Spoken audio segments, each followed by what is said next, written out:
भरधाव वेगाने जाणाऱ्या फॉर्च्युनर गाडीने धडक दिल्यानं विवा कनिष्ठ महाविद्यालयाच्या प्राध्यापिका आत्मजा कासट यांचा मृत्यू झालाय। विरार पश्चिमेच्या गोकुळ टाउनशिप या ठिकाणी गुरुवारी संध्याकाळी 5:30च्या सुमारास हा अपघात घडला। भरधाव वेगाने जाणाऱ्या फॉर्च्युनर गाडीने धडक दिल्यानं विवा कनिष्ठ महाविद्यालयाच्या प्राध्यापिका आत्मजा कासट यांचा मृत्यू झाला। विरार पश्चिमेच्या गोकुळ टाउनशिप या ठिकाणी गुरुवारी संध्याकाळी 5:30च्या सुमारास हा अपघात झाला। गुरुवारी संध्याकाळी महाविद्यालय सुटल्यानंतर प्राध्यापिका आत्मजा कासट वय वर्ष 45 या विरार पश्चिमेच्या गोकुळ टाउनशिप येथील आपल्या राहत्या घरी पायी जात होत्या। संध्याकाळी 5:30च्या सुमारास पाठीमागून भरधाव वेगाने येणाऱ्या फॉर्च्युनर या आलिशान गाडीने त्यांना जोराची धडक दिली। या धडकेत प्राध्यापिका आत्मजा या दुभाजकावर फेकल्या गेल्या आणि त्यामध्ये त्या गंभीर जखमी झाल्या।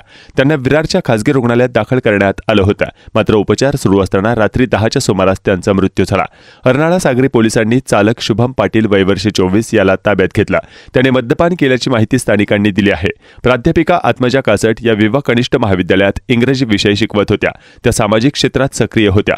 त्यांच्या पश्चात पती आणि 2 मुले असा परिवार आहे।